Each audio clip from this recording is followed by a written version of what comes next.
Good afternoon. Took a while to get this set up today, but good afternoon, my stitchy friends. Welcome to the NeedleBugg, and my name is Karen. If you're new here, and I've seen a real increase in subscribers lately, thank you so much for clicking on this channel and giving it a try. We really appreciate your stopping by and spending some time with us. To all my subscribers, thank you so very, very much. I truly do appreciate each and every one of you and are glad you're joining me again today. And to my VIP members, thank you, thank you, thank you.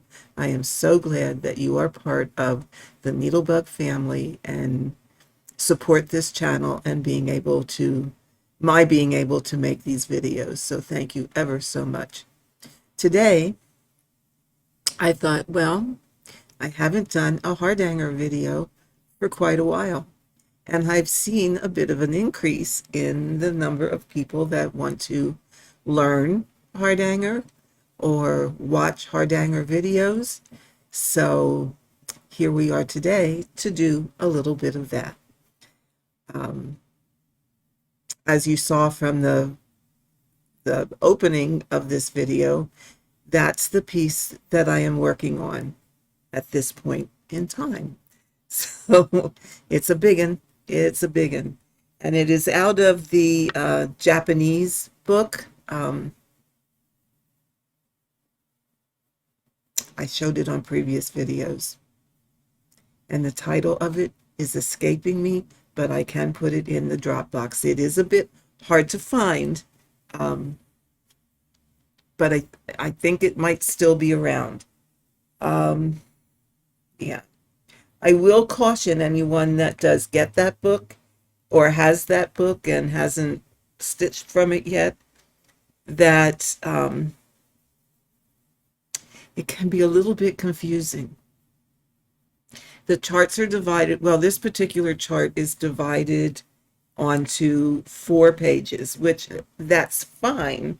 And I don't have a problem with it being divided like that. However, what happens, or what they have done, is a lot of their notations, as you can see on the part of the chart that I do have up there, covers some of your chart. Now, I believe that they do try to keep them in areas that it isn't going to affect the chart a lot. But there are some places where I have to revert back to the original picture, which I have to really enlarge to be able to see that well,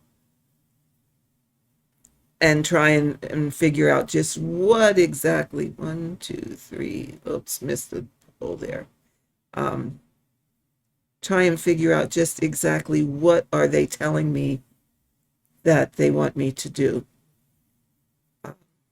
As you can see here, you see some little marks. The little green guy came to visit. And this is right in here is where the pages join. And it's a little testy because what I did is, rather than keep using my book and getting the book all used and abused, just like we do with our cross-stitch patterns, I scanned the 4 pages into the computer, and that is what I'm stitching from. In fact, let me mark off here, and that'll give you an idea of where I'm at. Well, where did it go? Tablet, let's find out where it went. Oh, it should be there. Okay.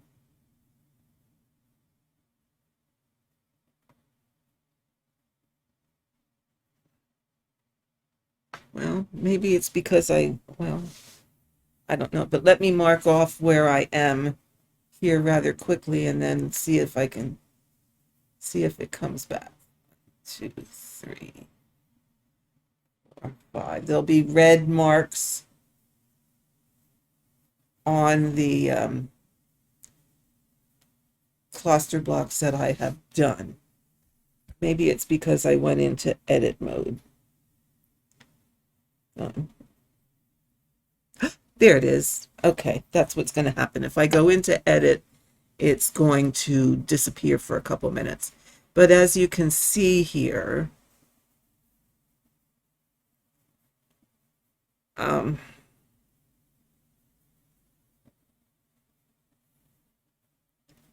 yeah, now I made it go away. You can see the red. Those are the blocks that I have finished. And I'm working my way down to what's going to be a corner. And that corner is going to meet up 12 threads away from this block. So I cannot stress enough for those of you that are just learning, I cannot stress enough the importance of your blocks lining up. And if you need to put guidelines on your fabric by basting some, here I use some sulky sliver to baste some lines in. Do that. Because if you don't, and things don't line up, the frog is going to come and say, hello, my lovely friends. Yes, they are. They are going to come and want to visit you. I'm looking where my sorry. Wanted to try and make this a bit clearer out here.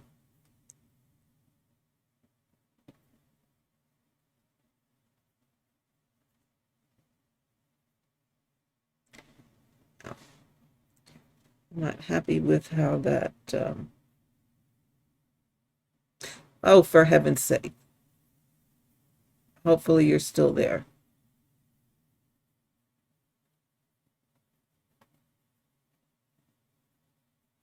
This is what happens when you have a ton of windows open.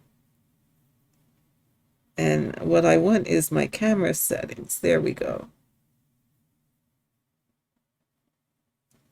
There we go. There we go. There we go. There we go. Now put this back down.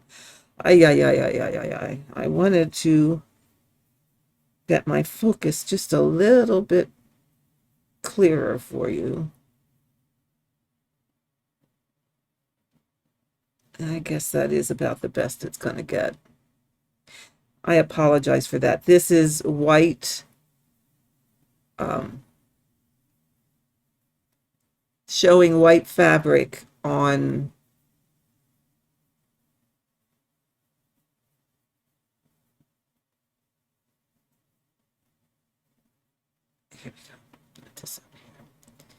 yeah, showing white stitching on white fabric is a little, just a little bit challenging to get it clearly focused. So I do, see, I'm messing with it, can you tell? Oh, that made it worse.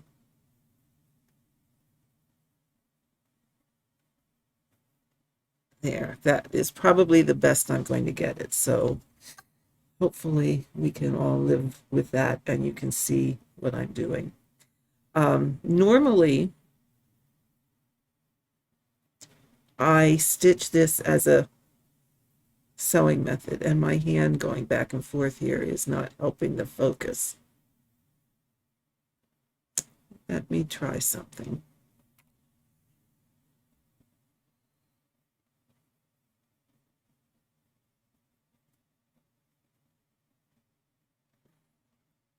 All right, we'll try that.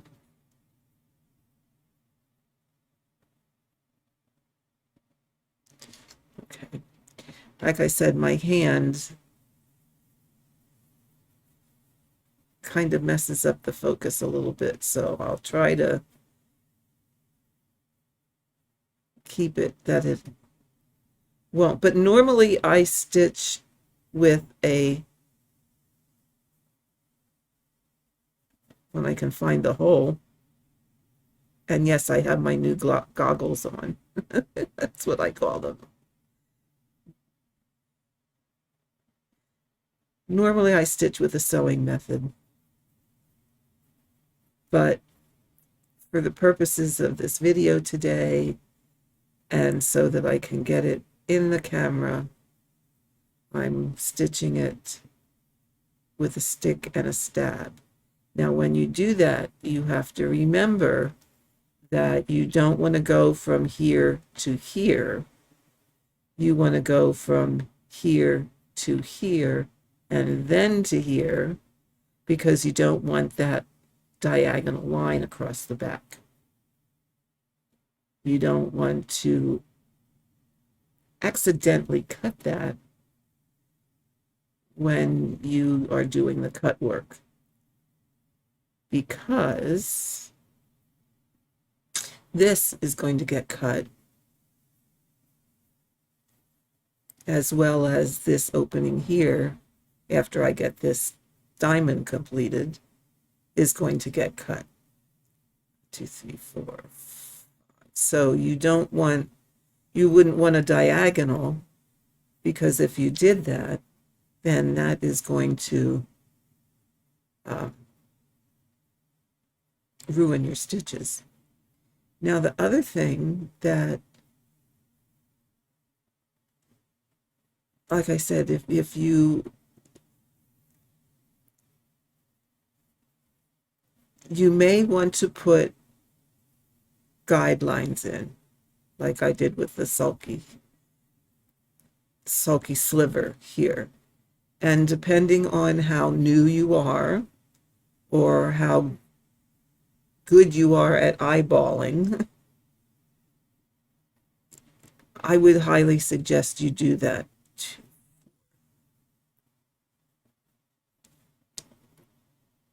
Because this is a precise embroidery.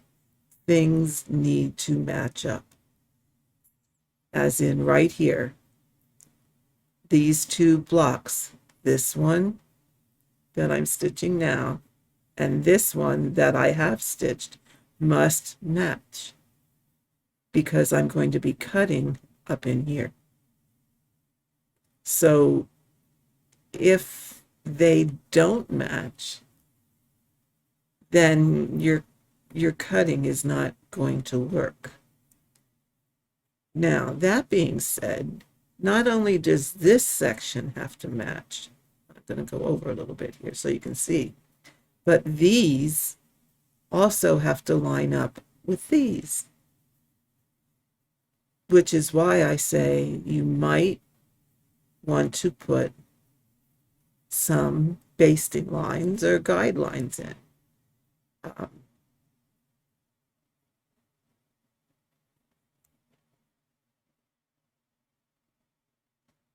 I've gotten pretty good at being able to take my needle, and do you know how you do with, or some of you might do with linen, is you can score your linen.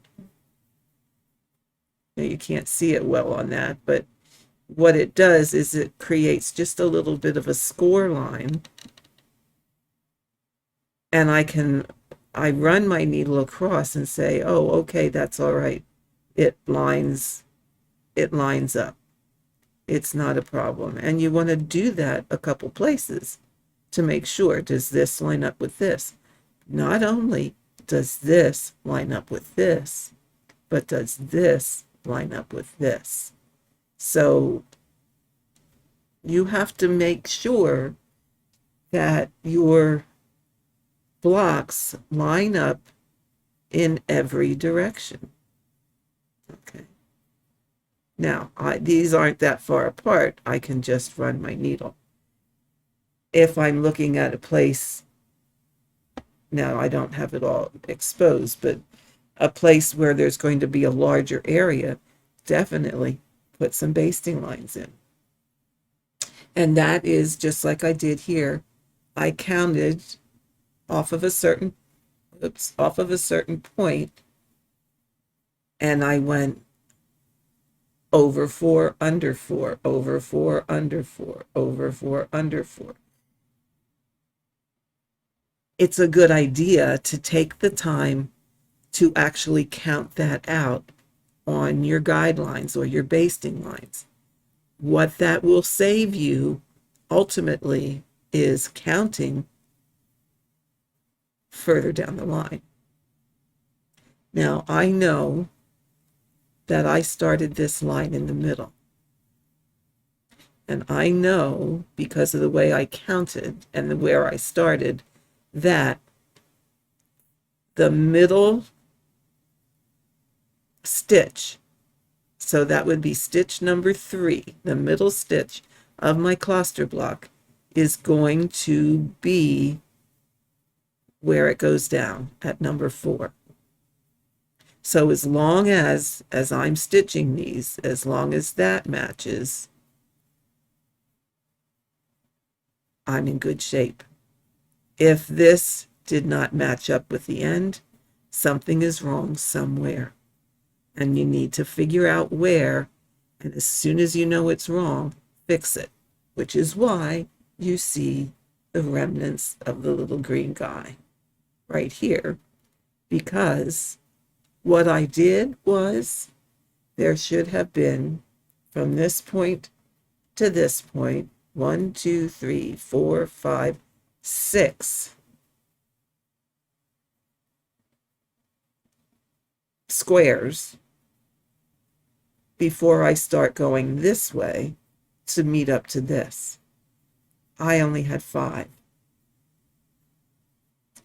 My line of blocks this way made up the 6th, where my line of blocks this way should have made up the 7th.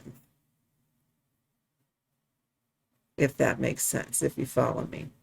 So, Mr. Froggy came to visit. And I had to take all of this out. What you see, the little... Now, those will go away. Like, you can manipulate them and pull the threads back into place. And once the piece is done and washed and all that good stuff, that thread one's loose. I gotta tighten that down. There we go. Those will disappear. You won't see those. But now I want this row or this diagonal of blocks to match up and meet 12 threads away from this one.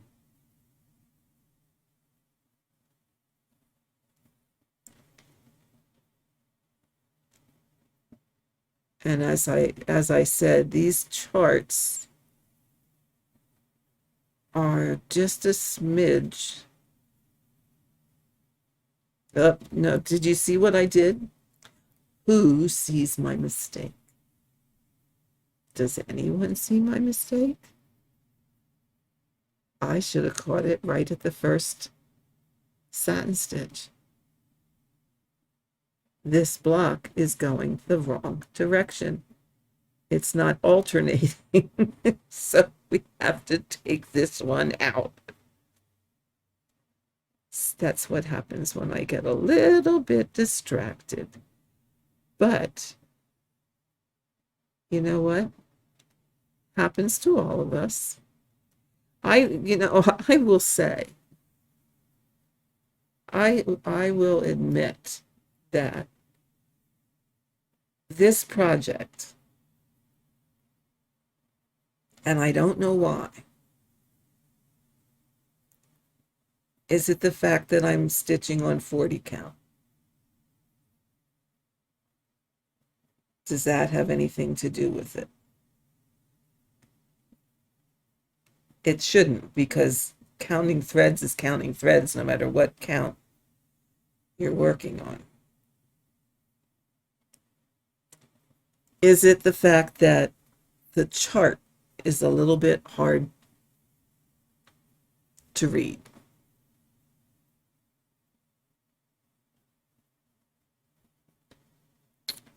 I have my scientific goggles on, as my daughter calls them, my craft optic glasses, for those of you who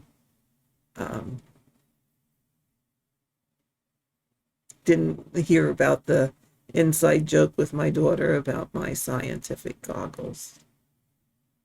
And they are wonderful. I am so very pleased with them. I will be doing a review in a few weeks about them.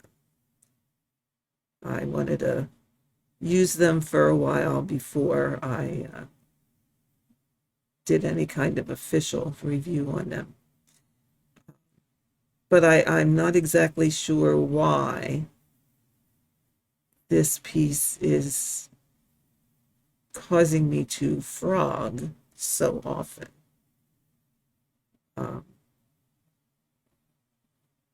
I don't know. I'm having I had a heck of a time. It seems to be, since I scanned the chart in, and actually, 1, 2, 3, 4, 5, what I was initially going to use a program and butt the pages against each other so that I had that flow from page to page. Only what I was finding was that they didn't match perfectly. Now, was that because of my scanning abilities or some other factor? I really don't know. So once I decided to go back to just looking at one page, it got a little bit better, and I just refer to where I tried to butt them together if I have a problem moving to the next page. Then I'll look at, well, what I'll do more often is go back and look at the photograph, because that is really the easiest way. Okay, here we are. Here we are. We are at where these two need to match. So before we go too far, I'm going to just put that first stitch in, come up for the second. I'm going to run my needle across. And yes, this stitch matches with this stitch. Now, are they 12 threads apart? Well, my basting stitches tell me that this is 2 and this is 2 over here, so that makes 4, 8, 12. But let's count it out just for sure. 2, 3, 4. 1, 2, 3, 4, 5, 6, 7, 8, 9, 10, 11, 12. So we meet up the way we're intended to meet up. Thank heavens for small favors. But that's what you have to do in this type of embroidery. You need to be precise.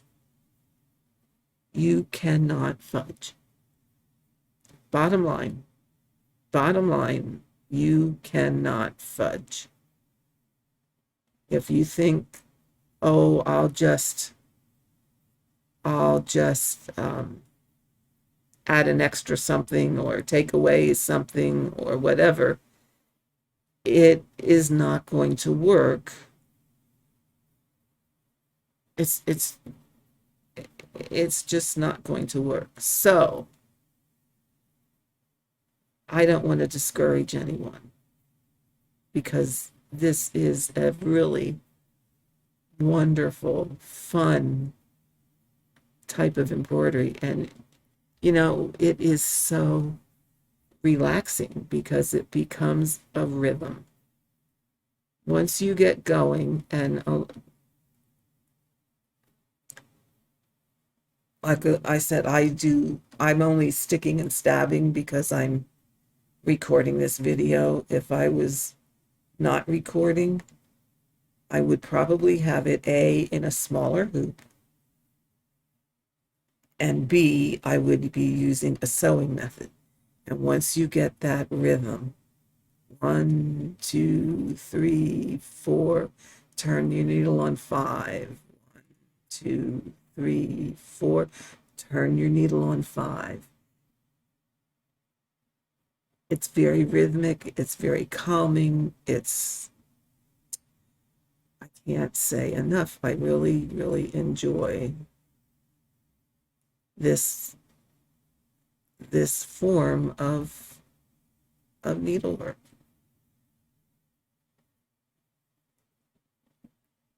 You're not constantly changing colors. You have one color thread, and you just stitch away. Just stitch away. I'm going to try and sneak one more block out of this. Okay. I'm going to look at my... Fortunately, I stitched the other side here, so I can compare. 1, 2, 3, 4, 5. 1.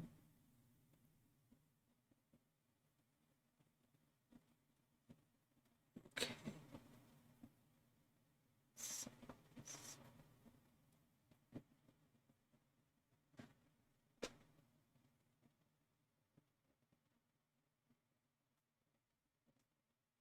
2. I did something wrong again. I did something wrong again.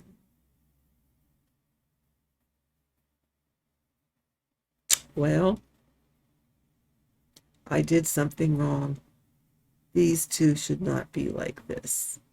This and this should not be there, nor should that be there. This, and this need to go. Now, I will do it later, but I am going to show you or tell you a little trick. These 3 stitches or 3 blocks are in error. So rather than rip, rip, rip, rip, rip, rip, rip, rip, rip, I'll show you how I'm going to do it. And I will fix the ends later. Okay, I know this block needs to go. This block needs to go. And this block needs to go. What I am going to do is, I don't have any other scissors over here except these, is take my handy dandy scissors. I am going to go in here. This is also the nice thing about Hardanger embroidery. Fixing mistakes can be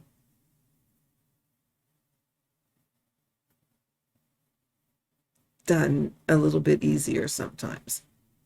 So what I'm going to do is I am just going to clip this center stitch, okay, which is going to give me 2 ends. Then I'm going to remove the rest of this block. Remove the rest of this block. Now, I don't know, some people might get a little like, oh my God, you can't do that. Well, guess what? I'm gonna remove the rest of this block. So that's 1, 2. This one also has to go. So this is 3. Now, part of this is you have to remember what your path was. Okay. So I know these are wrong. I know they don't need to be restitched. So what I will do then, I'm not going to do it now. What I will do is pull each of these threads to the back and work them in to end them. And now the error of my ways is fixed. Okay, because, oh, actually, I think this one needs to go too. Yes, because this and this need to match. So this one also needs to go. It needs to look, I'm going to move you over here. Oops.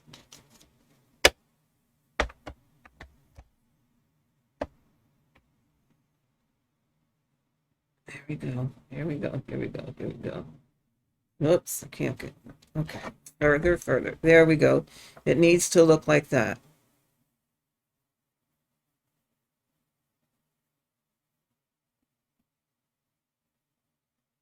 Okay. So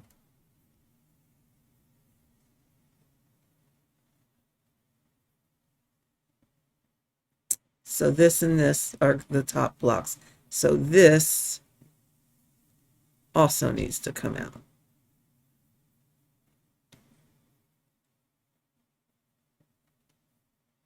And I can work that thread in.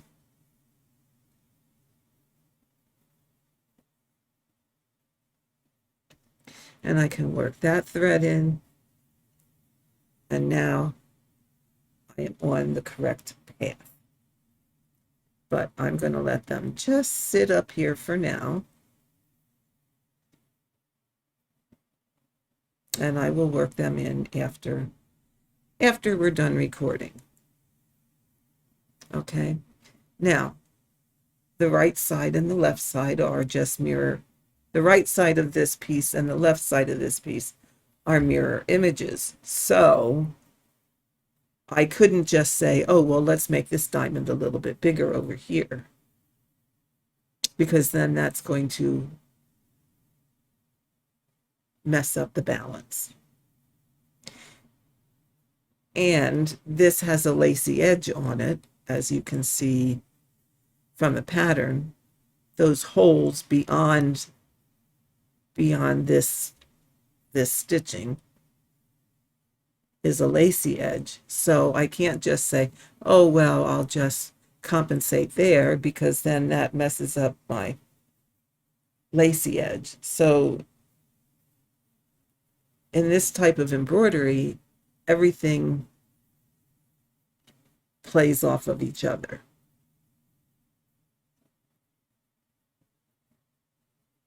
So, needless to say, if you enjoy being precise and 2, 3, 4, don't mind having the little green guy come and visit you,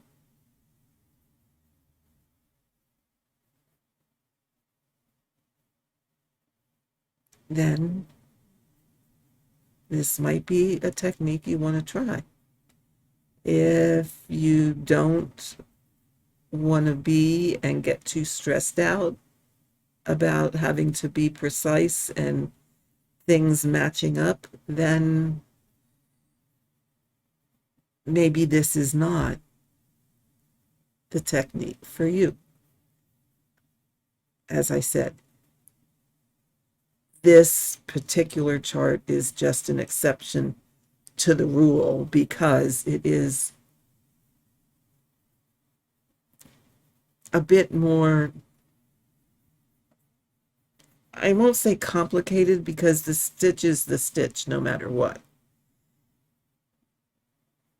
The graph is a bit harder to understand.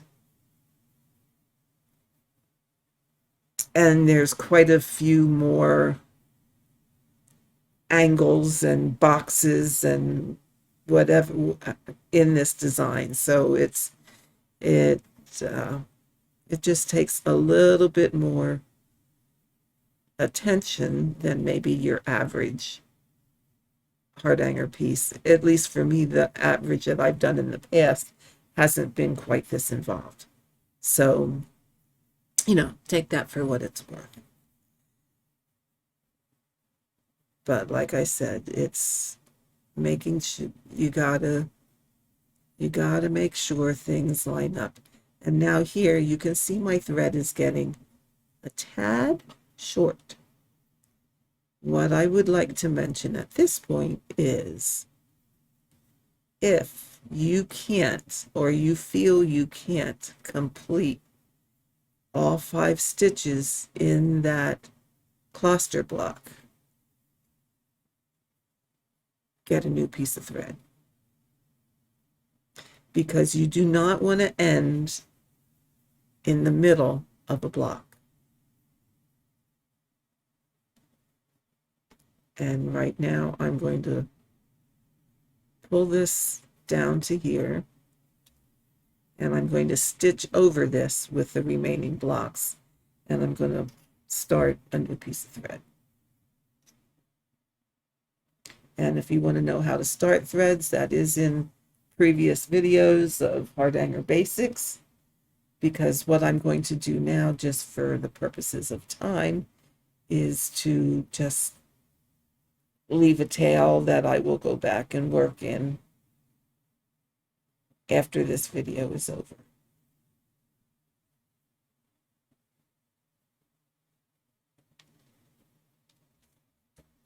Now, I will tell you,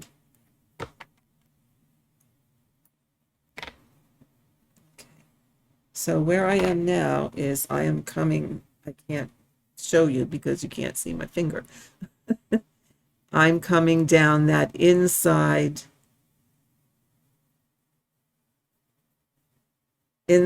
side of that diamond that I started marking in red. So I'm going to come down to the bottom peak, which is going to be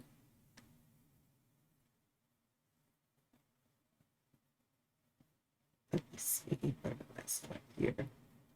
2, 4, 6, 8, 10 blocks, 10 cluster blocks. So 2, 4. I'm going to leave a tail up here.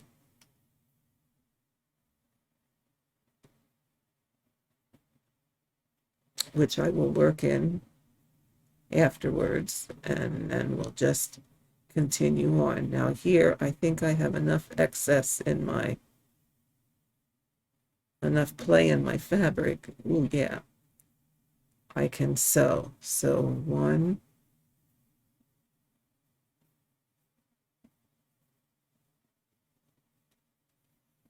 2,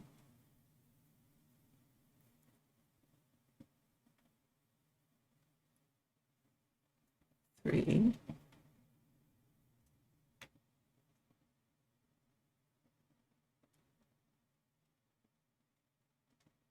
4,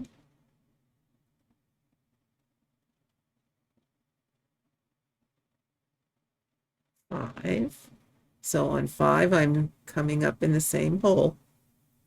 And now I'm going to go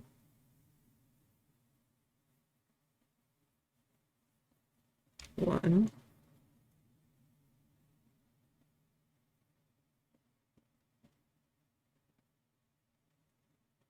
2,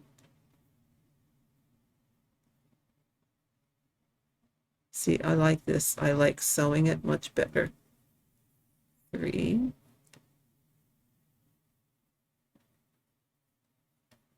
4,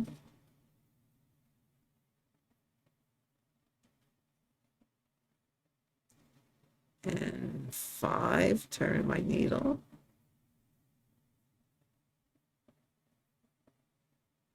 So that's 2, 4, 6. So this is the top of my diamond. So the bottom of my diamond has to match down here. Okay, so you want this and down here to match. So let's check these to be sure. Okay, that matches. Skip one. That matches. So far we're good. Just double check this way.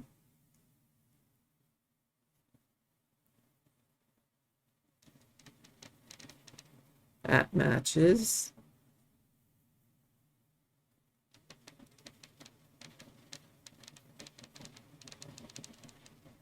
That matches. See how there you could see it just a little bit, how it makes a little bit of a line across. But if you just run your needle, see, matches. So I said everything in every direction.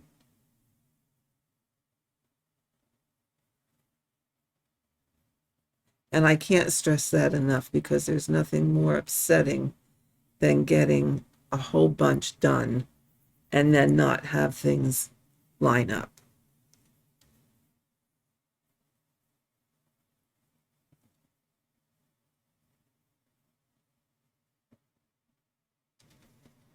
Two,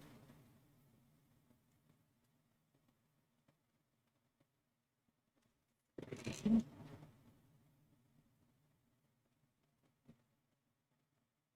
four,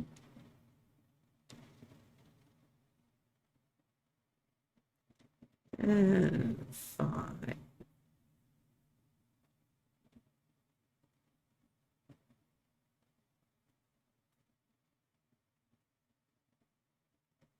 Yeah, sometimes when you're sharing this hole, it's a little, there we go, 5. So let's see. We were right here. We're okay. So now we want to go this way. So we have 2, 4, 6. We're doing number 8.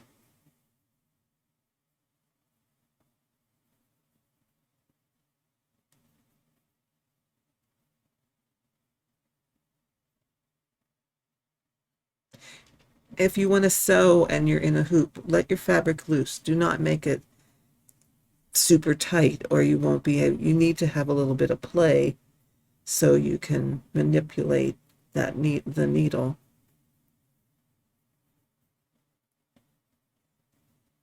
Two, three. See, to get the needle, I'm pushing up on my fabric. 4.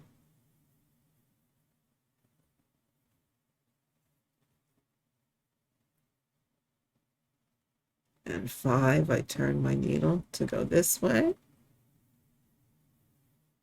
And I can probably cut that off now because I can feel that it worked under those stitches. And chances are you have probably pierced this thread multiple times. It's not going to come undone by just working over it.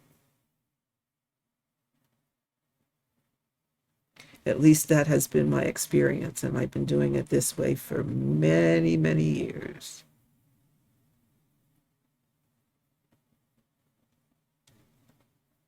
Okay, so now this next block, cluster block, is the one that's going to line up here.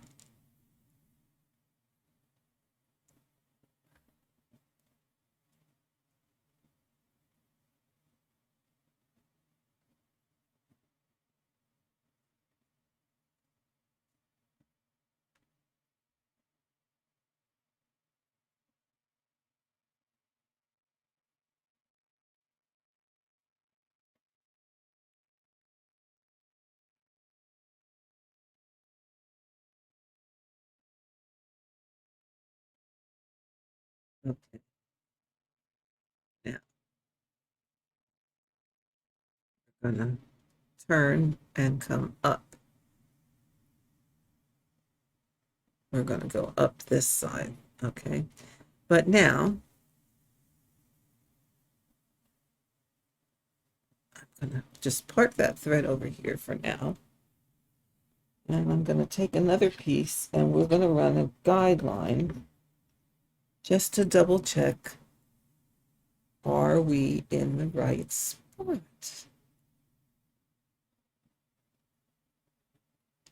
Now, I didn't bring my sulky.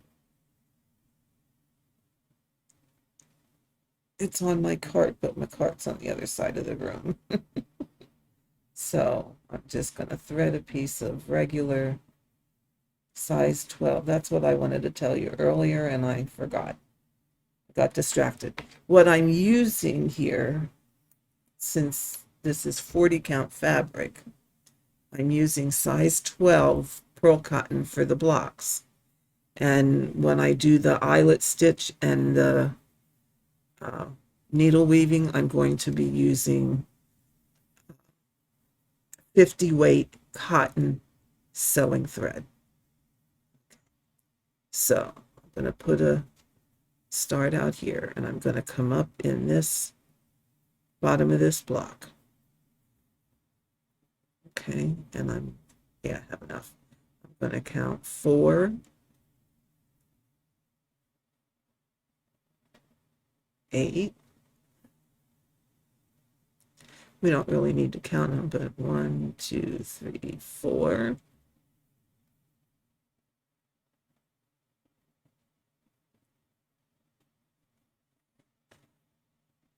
I just want to make sure that we're lined up. 1, 2, 3, 4. And I'm doing the 4 because we have this side to come down, so we can also work off of this guideline. And as I am coming down here, I'm also eyeballing, are they matching up on this side?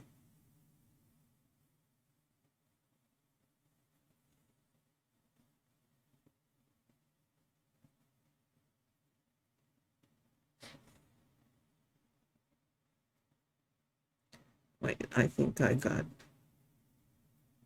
jumped over a thread. I believe that I did. That's the other thing you have to watch when you're putting guidelines in. Make sure you're staying with the correct. Yeah, up here's where I went wrong. With the correct channel of, you're staying between the same 2 threads. That's what I'm trying to get after here. Because if you jump over one thread accidentally, then you're going to think you're off when in fact you're not. And I did that on the other side of this piece, so it happens. Okay, so make sure you're staying in the correct channel of your threads. And I think just by eyeballing this from where we are, and all of this is looking fine.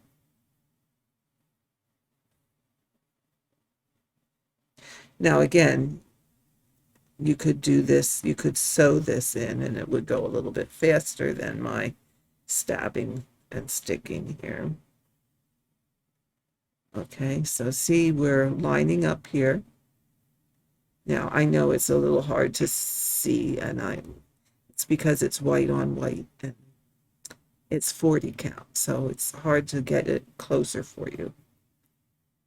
So there we go. Right exactly where it should be. Okay, so do that. Either put them in ahead of time, or as you're working, because what I'm doing is I'm just completing this in areas. I'm just gradually going to work my way down the left side, this outer edge down the left side, completing each of these segments, I'll call them, as I go. So I'm going to complete this diamond that I'm working on. Then I'm going to go over to the diamond next to it. Then I'll go down that strip to the next diamond down here. I'm just going to slowly work my way down the whole left side, then go across the end and come. I'll turn my piece totally upside down and then do the right side, matching back up to what I already have completed at the top. I like to stitch, and a lot of books don't teach you this. I like to stitch towards myself. A lot of books demonstrate teaching or stitching away from yourself. If I'm stitching away from myself, I would have started at the bottom edge and worked up. I like to stitch away from my or towards myself, so I'm starting at what I call the top and working down.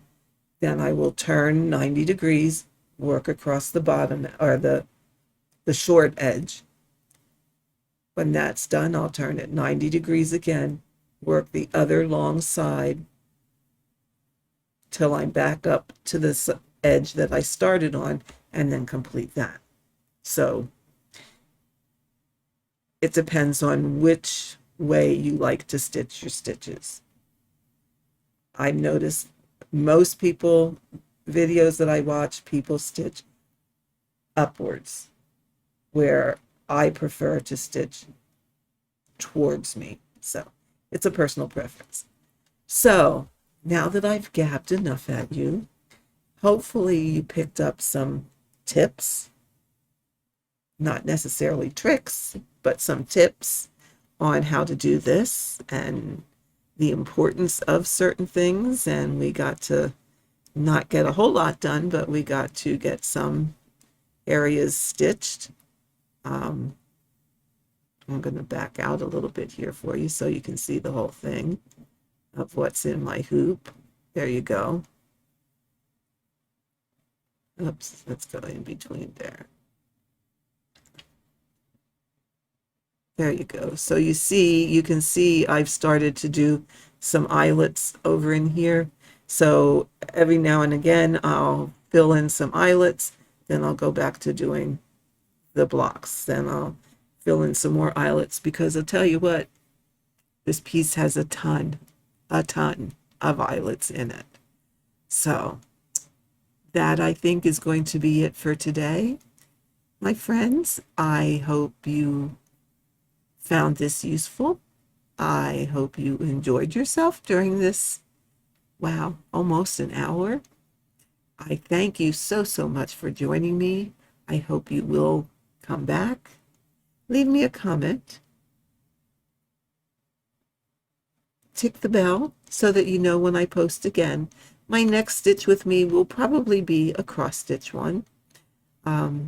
I just throw the Hardanger ones in on occasion just for something different and to show you how far we're getting with this piece. It's going to be a long project, that I can tell you. It's not something I'm going to finish in a month. It's probably not something I'm going to finish in a year. So it'll be around for a while, and hopefully you'll come back to watch how it's progressing. So my friends, until next time, I hope you have a great stitchy week, and I will see you in the next video. Take care.